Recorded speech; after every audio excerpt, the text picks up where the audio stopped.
జీవితంలో ఒకసారి వెనక్కి తిరిగి చూసుకుంటే అర్థవంతమైన సినిమాల్లో చాలా గుర్తుండిపోయే పాత్రలు ఎన్ని చేశాను అని ఒకసారి అనుకుంటే మాత్రం అత్యంత సాటిస్ఫాక్టరీ కెరియర్ ఉండేది మాత్రం శ్రీ విష్ణు గారికి. So because he's really very particular about what scripts is choosing and అత్యద్భుతమైన సినిమాల్లో చేస్తున్నారు. Different roles, different characterisations, different themes. I really like his performance. I have with me Shri Vishnu garu on my channel, Prema the journalist. Hi Sri Vishnu. Hello. How are you? Good and good. Very happy for you. Thank you. I love your career. The way it is growing. Thank you very much. అయితే మీ ఇన్స్టాగ్రామ్లో మీ బయోలో ఒక line ఉంది. All I owe to my audience is a good performance. So ఇది అంటే Instagram మీరు start చేసినప్పుడు పెట్టుకున్న line. అంత ఇంటెన్స్ థాట్ ఏంటది? థాట్ ఏమి అలా ఇది కాదండి. బేసిక్గా ఒక్కొక్కళ్ళు ఒకలాగా ఆలోచిస్తాం. అంటే సినిమాల్లోకి వచ్చిన తర్వాత ఎలాంటి కథలు చెప్దామని, లేకపోతే నేను ఇలా అవుదామని, అదే ఒక్కొక్కరికి ఒక్కో ఇది ఉంటుంది. నాకు నిజంగా అలా ఏం ఉండదు. నా కోసం ఒక 2 గంటలు 3 గంటలు టైం పెడుతున్న ఆడియన్స్ టైంకి వాల్యూ ఇవ్వాలి. టైం వల్ల నేను చాలా లెసన్స్ నేర్చుకున్నా. అందుకే నేను ఎప్పుడు రెస్పెక్ట్ ఇస్తూ ఇలా చేసుకుంటూ వెళ్తున్నాను అనమాట. మీన్స్ అ లాట్ అండి. Thank you. చాలా బాధ్యతగా అనిపిస్తుంది. అంటే సరే ఎవరో ఒక ప్రొడ్యూసర్ వచ్చాడు, ఒక డైరెక్టర్ వచ్చాడు, కథ తీసుకొచ్చాడు, చేసేద్దాం మనకు డబ్బులు వస్తున్నాయి కదా అన్న ఒక ఆలోచన కాకుండా దీనిలో ఎంతవరకు మనము ప్రేక్షకులని ఎంటర్టైన్ చేయొచ్చు, ఎంతవరకు ఎంతో కొంత మెసేజ్ ఇవ్వచ్చు, ఎంతవరకు ఎంతో ఒక బాధ్యతాయుతంగా ప్రవర్తించవచ్చు అన్నది కనిపిస్తుంది.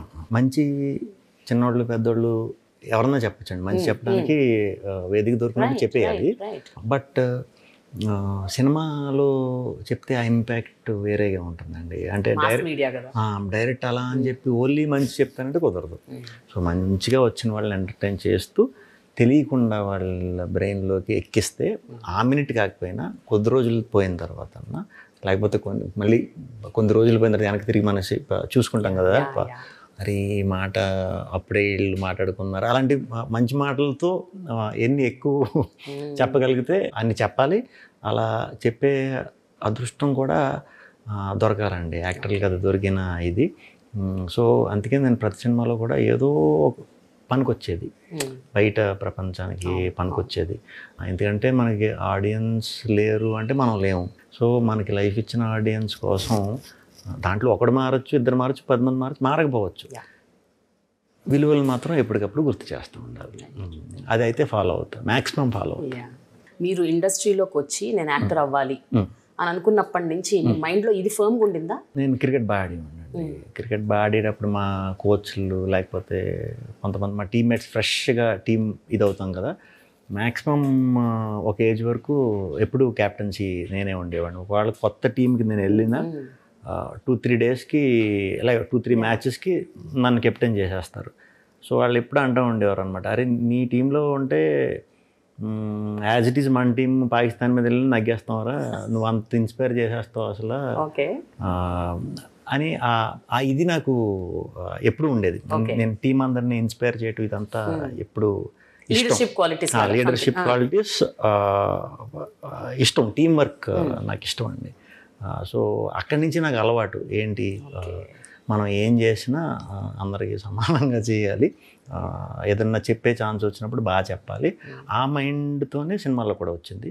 బట్ ఇనీషియల్ స్టేజ్లో మనకు నచ్చినవి చేసే అవకాశాలు రావు. రైట్. బట్ దానికి ఓపిక్గా ఉండాలి.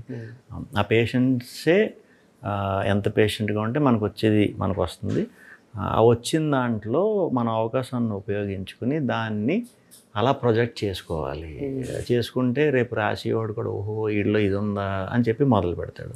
ఫస్ట్లో కొంచెం స్టిక్ ఆన్ అయ్యి మనం అలా కూర్చున్నామంటే స్లోగా ఫ్యూచర్లో మనకు అవి వచ్చేస్తాయి అన్నమాట. డిఫరెంట్ సినిమాలు ముందు చేద్దాం అనుకున్నా మనకి రావు. చేసుకుంటా మళ్ళీ దాంట్లో ప్రూవ్ చేసుకున్న తర్వాత ఈరోజు ఏ డిఫరెంట్ సినిమా వచ్చినా నేను వన్ ఆఫ్ ద చాయిస్ అవుతున్నాను. So very happy.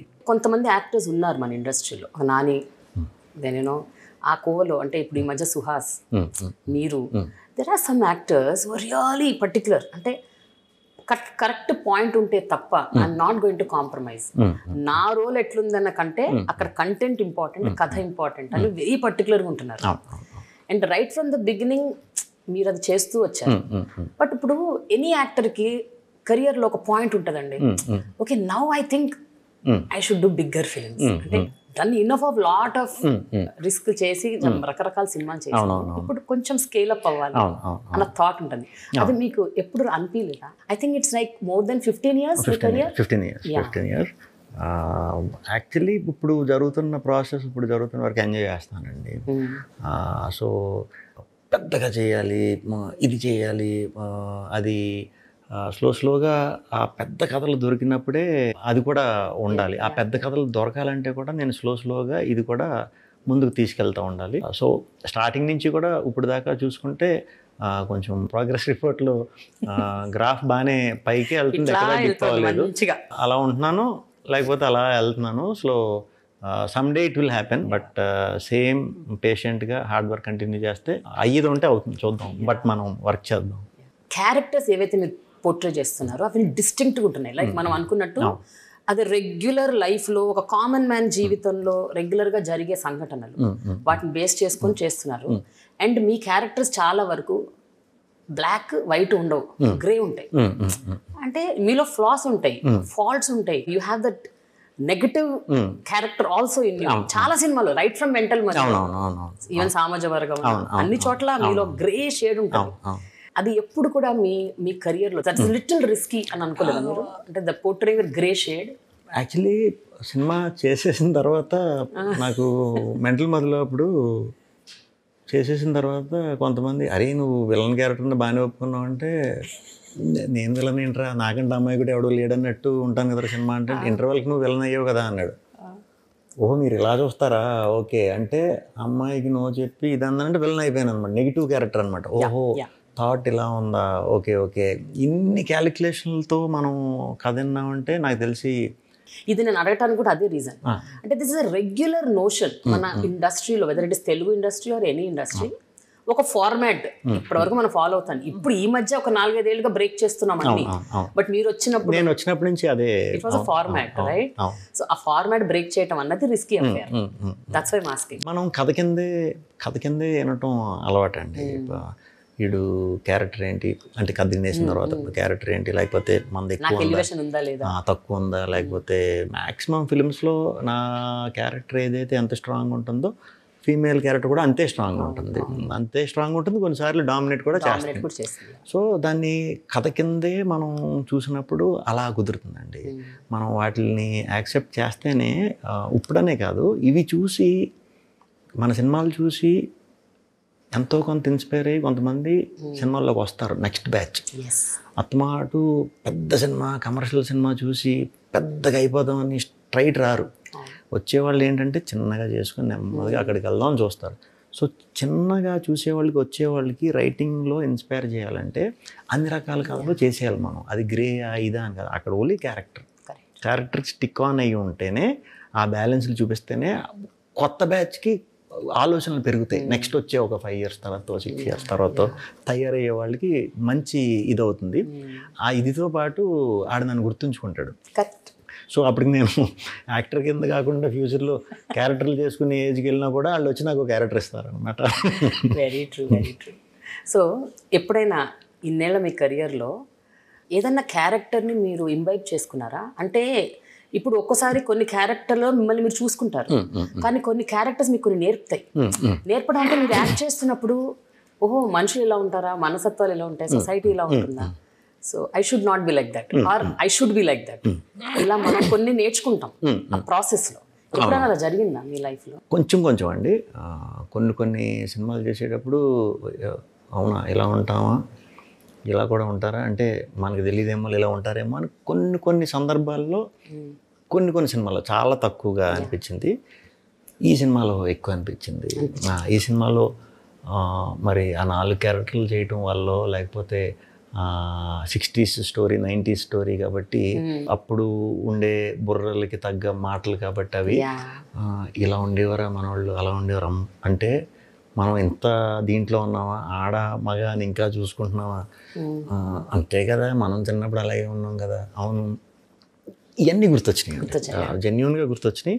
ఆ డిఫరెన్స్ ఎందుకు వస్తుంది అంటే దానికి మంచి సొల్యూషన్ కూడా చెప్పాము సినిమాలో. యాక్చువల్లీ అది మంచా చెడా అని కాదు, మనం అలా పెరిగాం. అది అలా అయిపోయాం, అలా అయిపోయాం. సో అది ఎంతవరకు కరెక్ట్, అది కరెక్టా కాదా, అలాంటి బ్యూటిఫుల్ డిస్కషన్స్ ఈ సినిమాలో చెప్పడం జరిగింది. ఈ సినిమా చేసిన తర్వాత ఇంకా విపరీతమైన విలువలు పెరిగిపోయినాయి. నాకు మామూలుగానే మొహమాటం, మామూలుగానే కొంచెం బాగా సాఫ్ట్ ఇదిగా ఉంటాను. ఇంక ఈ సినిమా తర్వాత పూర్తిగా మారిపోయి ఎలా అయిపోయిందంటే ఇంకా నాకు వెరీ నార్మల్ అయిపోయిందండి. కనిపించి అందరూ ఒకటే అన్న ఫీలింగ్ దాంట్లో ఆ ట్రిప్లో ఉన్నాం ఇప్పుడు ప్రస్తుతం. దీనికి రిలేటెడ్గా ఒక question, you are always a very sober and silent person. Too మచ్గా విమెన్తో ఎక్కువ మాట్లాడటానికి కొంచెం మీరు వెనకాడే రకం. అండ్ సినిమాల్లో కూడా మీరు ఒక సందర్భంలో ఒక ఇంటర్వ్యూలో చెప్పారు, the most difficult thing is do a romantic scene. ఇప్పుడు ఈ సినిమా చేశాక వాట్ ఈస్ ద లెర్నింగ్ అండి? లెర్నింగ్ అండ్ అన్లెర్నింగ్స్ ఏంటి అంటే ఏం చెప్తారు? అంటే విమెన్ పర్స్పెక్టివ్లో మీరు ఎలా ఆలోచిస్తున్నారు? చాలా చూశారు ఉమెన్, అంటే చాలా అనుభవించారు, అదే చాలా ఎక్స్పీరియన్స్ చేశారు. ఏదైతే మగవాడి మైండ్ సెట్ వల్ల చాలు, ఇంకా మీరు చూసింది అనుభవించింది. నాకు తెలిసిన వాళ్ళు, తర్వాత రేపు ఈ సినిమా చూసిన వాళ్ళు ఏమాత్రం ఈ సినిమాలో ఉన్న ఎసెన్స్ అర్థం చేసుకున్నా ప్రతి ఉమెన్ని ఈక్వల్గానే చూస్తారని గట్టిగా ఫీల్ అవుతున్నా.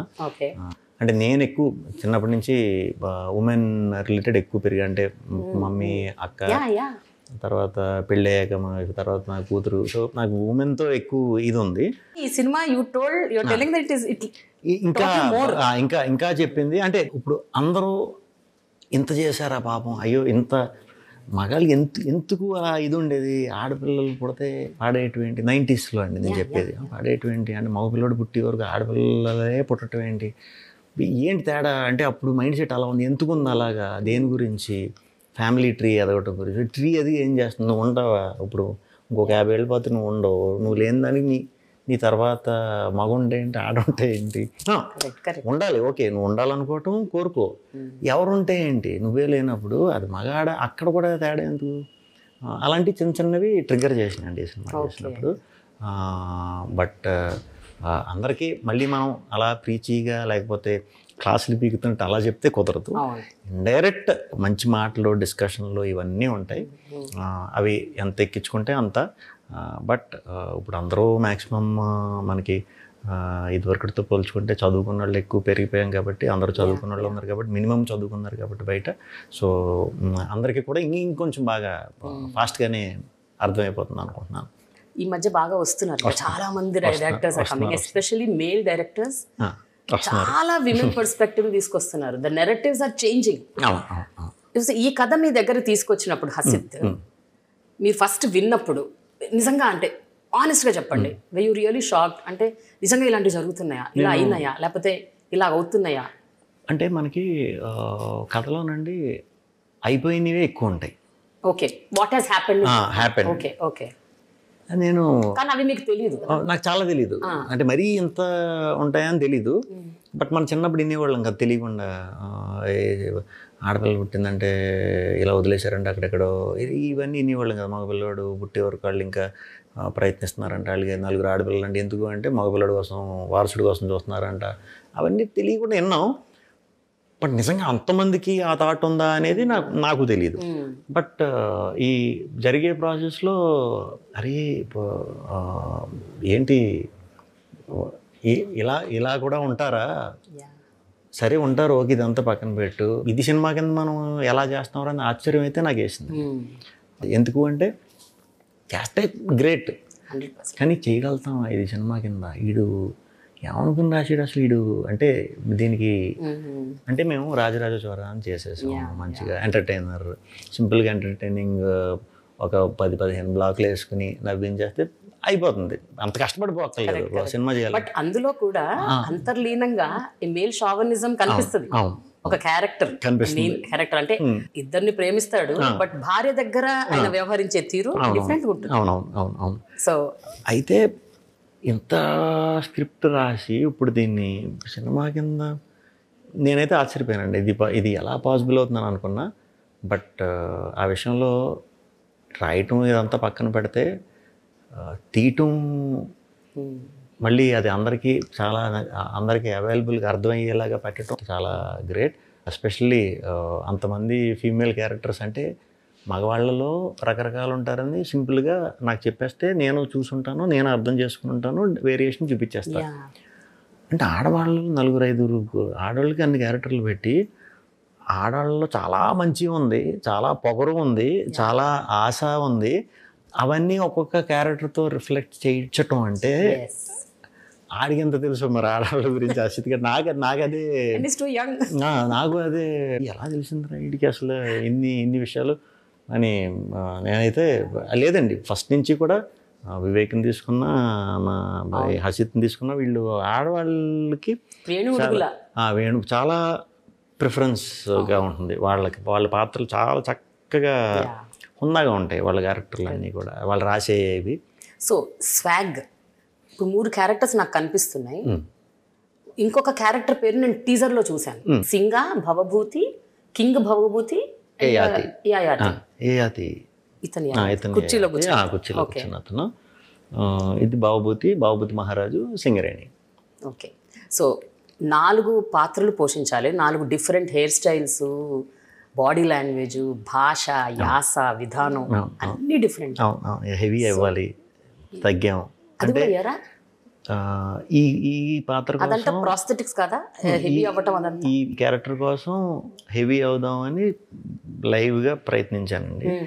ఇంతకు మించి అవ్వట్లా, టైం అయిపోతుంది మనకి మొదలు పెట్టేయాలి సినిమా, ఇంకా అవ్వట్లేదని ఈ క్యారెక్టర్కి అది ఉంచి దీనికి ప్రాస్థెటిక్ వెళ్ళి ఇప్పుడు వీడికి రావాలని మళ్ళీ తగ్గాలి, మళ్ళీ తగ్గి చేసిన తర్వాత వీడి యంగ్ వీడి ఓల్డ్ ఉంటుంది మళ్ళీ. సో ఈడి యంగ్కి ఒక కొంచెం తగ్గిన తర్వాత ఒక వేరియేషన్, పూర్తిగా తగ్గిన తర్వాత మళ్ళీ ఇది. సో ఇన్ని వెళ్ళటం తగ్గటం ఒక 2 సార్లు అలా జరిగింది. బట్ అంత చేయటానికి కారణం కూడా ఓన్లీ క్యారెక్టరే ఆ ఫోర్స్ ఇచ్చిందండి డెఫినెట్గా. But what was going through your mind? And 4 characters portray చేయాలి. సినిమా చేసినంతసేపు వీడు చాలా గొప్ప కథ రాశాడు, ఆ గొప్ప కథకి నేను ఎంత పెట్టాలో అంత పెట్టేయాలి, అది ఫిక్స్. నేను చూపించాలి, నేనంటే నాకింత కథ రాసినప్పుడు దొరికినప్పుడు దీన్ని నేను ఎంత పెట్టేయాలి అంటే ఇంక లిటరల్గా ప్రాణం పెట్టి చేసేయాలి. ఇది ఒకటే నా మైండ్ సెట్లో పెట్టుకుని చేసిందండి. ఇది ఒక్కటే, ఇంకేమీ లేదు. ఆ కథకి ఆడు కోరుకున్నది ఆడికి ఏం కావాలితే అది ఇచ్చేయాలి, అంతా దిగిపోయి చేసి. ఇదే హైయెస్ట్ 100 వర్కింగ్ డేస్ దగ్గరగా. సో రోజు అదే మూడ్తో వెళ్ళేవాళ్ళం, అదే ఇంటెన్స్తో వర్క్ చేసేవాళ్ళం. బట్ ఈ particular roles physically and mentally emotionally also draining. Emotionally ఎందుకంటే కథ అలాంటివి, those you have comedy in between, but కథ ఈస్ వెరీ ఇంటెన్స్. సో అది emotional draining, physically you are draining. So ఆ మొత్తం 100 days హౌ వాజ్ ఇట్ అండి? ఎప్పుడైనా వేయు frustrated, irritated, anger, బాధ, కన్నీళ్ళు? ఈ పాత్రకి ఫస్ట్ 2 రోజులు భవభూతి క్యారెక్టర్ చాలా బాగుంది, అంతా చేసేస్తున్నారు, కూర్చుంటే 4 hours పట్టినా ఇదే కదా అన్నట్టు అనుకున్నాను. 3rd day నుంచి నాకేమీ అర్థం కాలే. అది అంటే నా వల్ల అవ్వాల, అంటే ఇంకా కన్నీళ్ళు లెన్స్ పెట్టడం వల్ల బయటకు వచ్చేవి కాదు, అది కారవు. ఓకే, కానీ అది ఏడిపోయినేమో లోపల, అదో ఫీలింగ్. ఈ క్యారెక్టర్కి వచ్చేసరికి పాన్ వేరియేషన్ కోసం పాన్ నోట్లో వేసుకోవాల్సి వచ్చేది. సో ఇది ఒక పల్లెటూరులో చేసామండి ఈ వీడి క్యారెక్టర్ అంతా కూడా. సో రోజుకి మినిమం ఒక 20-25 పాన్లు తినవలసి వచ్చేది. నాకు తెలీదు, నాకు అసలు పాన్ ఎప్పుడు చిన్నప్పుడు పెళ్ళిళ్ళలో తినటం తప్పితే అదే అనుకున్నా. నేను ఫస్ట్ డే షూట్ అయిపోయి మాట రావట్లేదు, వెళ్ళి చూసుకుంటే ఆ రెడ్నెస్ పోవట్లేదు, మొత్తం పళ్ళంతా అదే, ఇదంతా అదే, ఎంత తోమైనా పోవట్లేదు, ఏంటి పోవట్లేదు ఏంటి అని చెప్పి ఎవరు కొంచెం ఏజ్ బ్యాచ్ ఉన్న వాళ్ళని పిలిచి అడిగితే అది ఓన్లీ సున్నం ఆకు పెట్టేవారు, అది కట్ అయిపోతుంది, మొత్తం నోరంతా కట్ అయిపోతుంది. సో 10 రోజులు కమిట్ అయిపోయాం. ఇప్పుడు మేము కమిట్ అయిపోయాం, మెయిన్ తీయవలసినవన్నీ కమిట్ అయిపోయాం దీంతో. సో ఇది ఒక బాడీ లాంగ్వేజ్ నాకు వీడి క్యారెక్టర్కి. సో ఇంక మార్చడానికి లేదు, వీడు ఉండటమే చిన్న డబ్బా పెట్టుకుని పాన్ అది పెట్టాం. సో ఆ 10 days 3rd day నాకు డైరెక్ట్ ప్యాచ్లే, పొక్కులు వచ్చేస్తాయి, ప్యాచ్లు ఇంక తినడానికి లేదండి. అంటే కర్డ్ తిన్నా మంట వచ్చేస్తుంది, వేడొచ్చేస్తుంది, విపరీతం వేడొచ్చేస్తుంది. ఆ క్యారెక్టర్లో ఉన్నప్పుడు చిన్నపిల్లల్ని కొట్టే సీన్ ఒకటి ఉంటుంది, కొట్టాలి. నాకు అంటే ఓన్లీ ఏదన్నా అనిపించినప్పుడు ఈ టీంని చూసేవాడిని, అందరినీ చూసేవాడిని, మంచి ఎనర్జెటిక్గా ఉండేవారు. ఇప్పుడు మనం ఎట్టి పరిస్థితుల్లో మనం డౌన్ అయ్యామంటే ఇంత దాన్ని ముందుకు నడపలేము అన్నట్టు అలా ఆపుకొచ్చాడని తప్పితే అంతకుమించి ఏం చేయలేకపోయాం. బట్ మీరు రేపు సినిమాలో చూస్తే ఆ పాత్ర అయ్యిందంతటినీ కూడా నేను యాక్టింగ్కే వాడా. అది చూపిస్తూనే చేశా. ఆ వేరియేషన్ కనిపిస్తుందని. ఈ క్యారెక్టర్ వచ్చినప్పుడు ఈ క్యారెక్టర్ మొదలై పూర్తయ్యేలోపు అందరూ స్టన్ అయిపోతారు. థియేటర్లో చాలా మంచి ఎక్స్పీరియన్స్ ఉంటుంది. Very happy doing this. Very happy. So ఆ రెండో క్యారెక్టర్ ఏంటండి? అచ్చం భల్లాల దేవరాగా ఉన్నారు.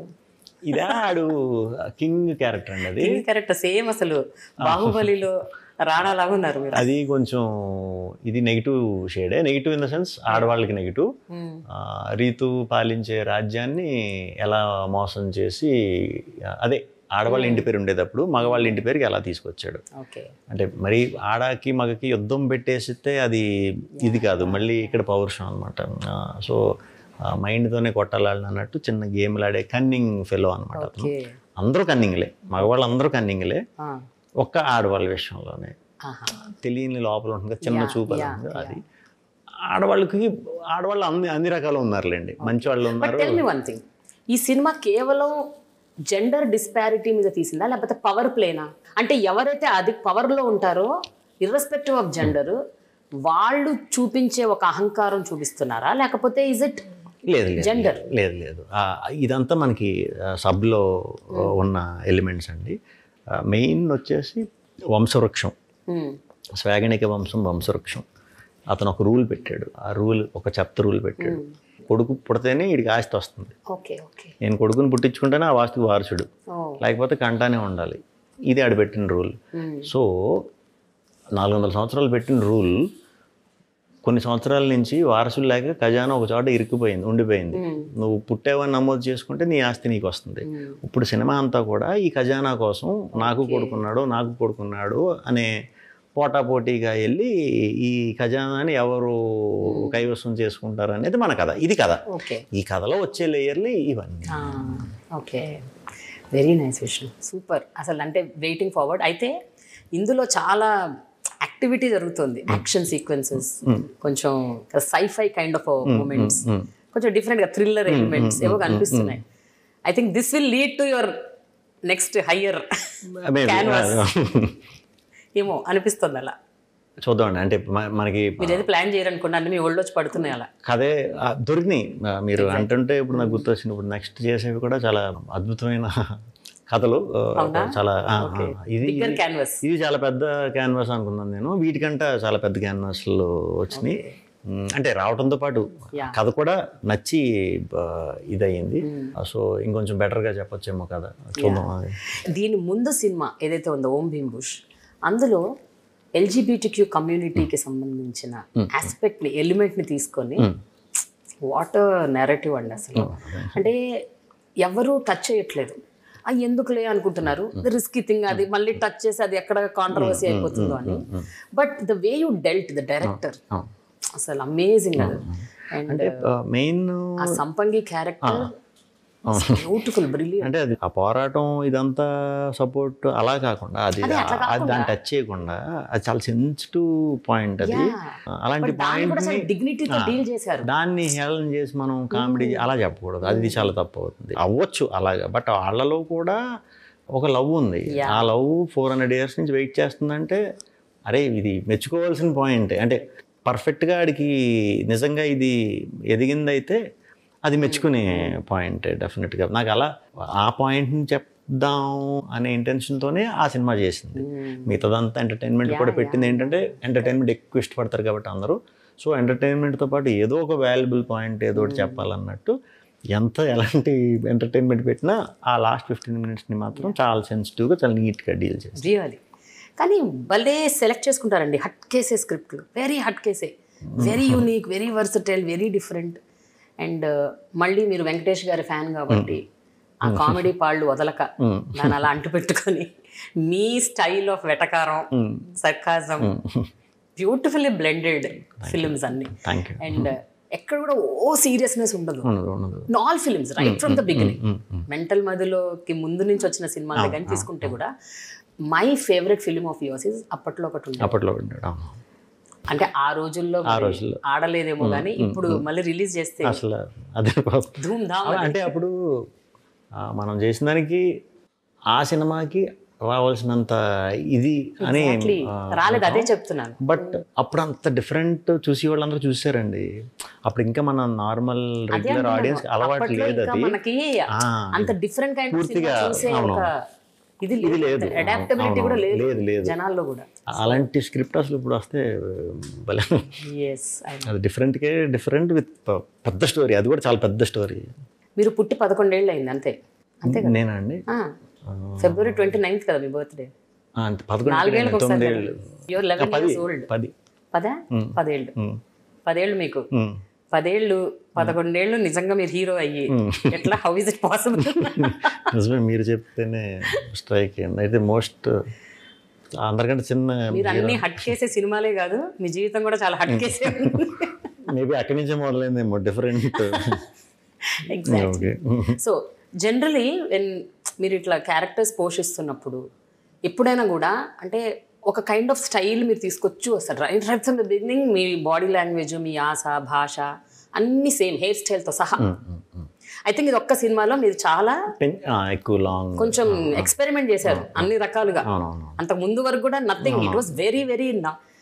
కానీ ఇప్పుడు ఇందులో బేస్ వాయిస్, భవభూతి క్యారెక్టర్ కి వెరీ బేస్ వాయిస్. నేను ట్రైలర్ లో చూసి చెప్తున్నాను, దాని డబ్బింగ్ చెప్పడము అండ్ దట్ యాక్సెంట్ పట్టుకోవడము.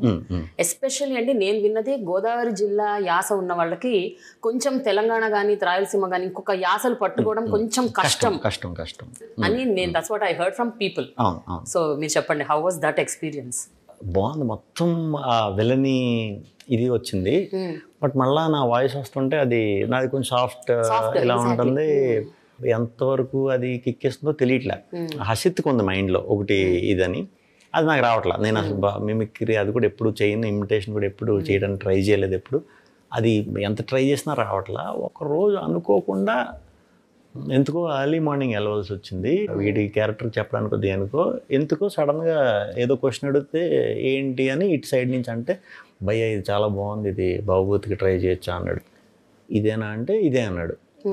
ఇది బాగుంది, తీయండి ఫాస్ట్గా అని చెప్పి ఒక 3-4 లైన్లు చెప్పా. అదిరిపోయింది, అందరూ చాలా బాగుంది అన్నారు. ఇది కుదురుతుందా చేయడానికంటే, కుదురుతుందంటే రేజర్కి చెప్పి చూసా, అయిపోయింది. రేజర్ రిలీజ్ చేస్తాం 2 daysలో. చాలా బాగుంది అన్నారు. ఇంక ఇది అదరగొట్టేద్దామని మళ్ళీ దిగాం డబ్బింగ్కి. 3 months పట్టిందండి. 3 months డబ్బింగ్కి. మా డబ్బింగ్ స్టూడియో లక్ష్మీప్రియ గారుని పాపం మొత్తం అన్ని క్యారెక్టర్లు ఒక 9-15 daysలో అయిపోయినాయి. అంటే రోజు 4 o'clock రావాలంటే పాపం వాళ్ళు, అంటే 4 స్టార్ట్ అయిందని మళ్ళీ నైట్ వరకు వాళ్ళకి రెగ్యులర్ వర్క్ ఉంటుంది. పాపం చాలా ఓపిక్గా వచ్చి, నేను కొన్నిసార్లు వదిలేసేయండి, ఇది పర్లేదులేండి మధ్యలోకి వచ్చాం కదా, ఇది అప్పుడప్పుడు వద్దండి మళ్ళీ చేద్దాం. మళ్ళీ నేను దాటేసిన నెక్స్ట్ రోజు మళ్ళీ, అంటే ఆ వాయిస్ 15 minutes, ½ an hour కంటే ఉండదు. గట్టిగా అరిసినా పోతుంది. మనం స్టూడియోకి 4కి వచ్చే ముందు వీళ్ళు కనిపించి మాట్లాడినా పోతుంది. దాన్ని అలా పడుకున్న దాన్ని అలా భద్రంగా లేచిన తర్వాత జాగ్రత్తగా వచ్చి అలా చిన్న టెక్నిక్స్తో బెండి అలా మాట్లాడితేనే ఆ గర్ర అనేది వస్తుంది అనమాట. సో ఇంకా కమిట్ అయ్యాం. బాగుంది అంటున్నారు. ఇది ఎంత ఇది వచ్చినా అవ్వకపోయినా ఏ రోజు నేను ఇరిటేట్ అయ్యేవాడిని, వీళ్ళు ఎవరికి తెలియని ఇచ్చేవాడిని కాదు. ఇది చాలా పెయిన్ఫుల్ జాబ్ అండి, అది చాలా పెయిన్ఫుల్ జాబ్. స్ట్రెయిన్ కూడా అవుతుంది, స్ట్రెయిన్ అవుతాం. మొత్తం మీరు లో బేస్ వాయిస్ అని మాట్లాడితే ఇక్కడ వోకల్ కార్డ్స్ కూడా చాలా స్ట్రెయిన్ అవుతుంది. Lot of hard work went through. Hard work మనకి ప్రతి సినిమా అందరికీ హార్డ్ వర్క్ ఉంటుంది. కాకపోతే ఇలాంటి కథలు అంత ఈజీగా దొరకవండి. దొరికినప్పుడు వదలకూడదు, ఎంత పెట్టాలో అంత పెట్టేయాలి. ఇది ఆడియన్స్ రేపు థియేటర్లో అదే ఎక్స్పీరియన్స్ ఎలా ఫీల్ అవుతారో వెయిటింగ్ నేను. బట్ లైఫ్ టైంకి ఒక 4 క్యారెక్టర్లు ఉన్న సినిమా దొరకటం అనేది అదృష్టం. 4 రకాలుగా మీరు ఎక్కడ శ్రీవిష్ణుని చూడరు, వీళ్ళలో చూస్తారు అంతే. ఈ ప్రజెంట్ బ్యాచ్ కాబట్టి ఆయన చూస్తారు. సినిమా నుంచి బయటకు వచ్చిన తర్వాత మీరు ఆలోచించేటప్పుడు మీరు 2-3తో చూస్తే అరే ఇది ఆడే కదా, అది ఆడే కదా అనుకుంటారు తప్ప మీ క్యారెక్టర్ తప్ప నేను కనిపించను.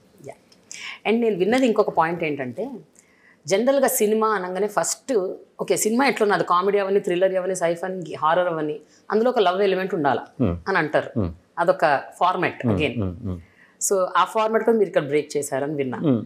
అంటే cinema just story, love interest లేదు. ఇంతమంది ఆడవాళ్ళు మగవాళ్ళు ఉన్నా కూడా ఒకళ్ళతో ఒకళ్ళకి ఆ లవ్ ట్రాక్లు అవి ఏమి ఉండవు. ఆల్రెడీ చాలా లవ్లో అన్ని రకాలు చూసాం మనం. ఇంకా ఏదన్నా ఉంటే వస్తాయి ఇంకో కొత్త రకం, అంటే జనరేషన్ మారి కొద్ది. బట్ ఎందుకు మళ్ళీ దాన్ని మనం ఏదో వాంటెడ్లీ లవ్ కలపడం ఇవన్నీ ఎందుకు అన్నట్టు పెద్ద దాని మీద మనం అసలు ఫోకస్ చేయలేదు. స్ట్రైట్ ఇదే. సో బిఫోర్ ది ఎండ్ ఆ బేస్ వాయిస్లో డైలాగ్ ఒకసారి చెప్పరా?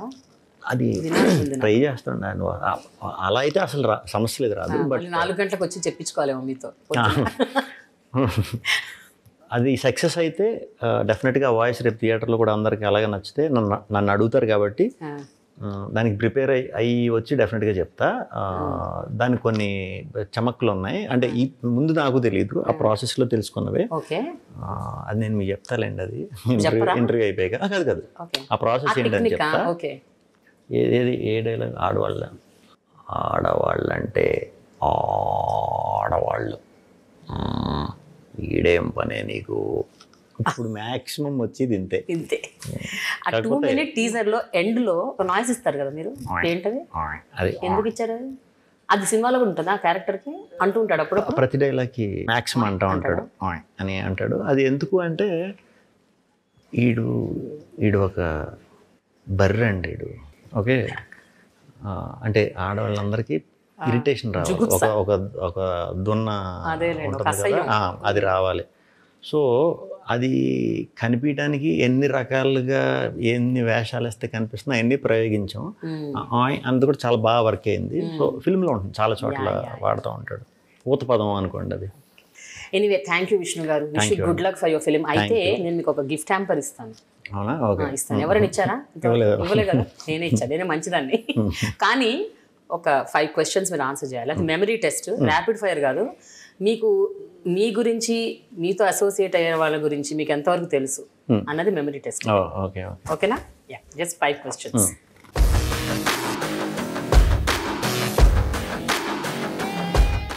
వెంకటేష్ గారు పవన్ కళ్యాణ్ గారు ఒక సినిమాలో క్యామియో రోల్ చేశారు. ఏ సినిమా? క్యామియో సినిమా క్యామియో. వెంకటేష్ గారు పవన్ కళ్యాణ్ గారి సినిమాలో అదండి, త్రివిక్రమ్ గారి సినిమా. చెప్పండి. వెంకటేష్ గారి ఫ్యాన్ మీరు. అజ్ఞాత. Very good. Okay, son of సత్యమూర్తిలో మీరు ఒక డైలాగ్ చెప్తారు, ఒక మైథలాజికల్ క్యారెక్టర్ని ఉద్దేశించి. ఆ డైలాగ్ ఏంటి? ఎందుకంటే నాకు పురాణాలు తెలియదురా బాబు, దయచేసి ఒప్పేసుకో. అదే, ఇంకోటి ఉంది అనుకుంటా, ధర్మరాజు కూడా తండ్రి కోసం ఒక అబద్ధం ఆడాడు. Yes, very good. ఎందుకంటే పురాణాలు నాకు తెలియదు. All right. సత్యదేవ్ ప్రభాస్ గారు ఏ సినిమాలో డెబ్యూ చేశారు? Satyadev. Mister perfect. Good. Okay. Rajendra Prasad గారు ఒక సినిమాలో విమెన్గా యాక్ట్ చేశారు. మేడం. ఓకే. నారా రోహిత్ నిఖిల్ గారు ఏ సినిమాకి నేరేటర్గా చేశారు, వాయిస్ ఓవర్ ఇచ్చారు? యాక్టర్ నిఖిల్ సినిమాకి స్వామిరావు. కరెక్ట్. ఓకే. వెన్నెల కిషోర్ అడవిశేష్ ఒక సినిమాలో విలన్గా చేశారు. అడవిశేష్ సినిమా ఒక సినిమా ఉంది, అడవిశేష్ యాక్ట్ చేసిన సినిమాలో వెన్నెల కిషోర్ ఇస్ అ విలన్. విలన్నా? ఇద్దరు హీరోలా? Villain, negative role. నేను చూడలేదు. 90% వచ్చేసాయి మీకు మార్క్స్. ఇంకొకటి చూస్తే చూడలేదు, మిస్ అయ్యి ఉంటాను ఆ సినిమా. గూఢాచారి. ఓకే. వెన్నెల కిషోర్ విలనా? ఎస్, మీరు చూడండి మళ్ళీ cinema. Okay. Thank you so much. Thank you. With gift hamper from millet bank. Okay.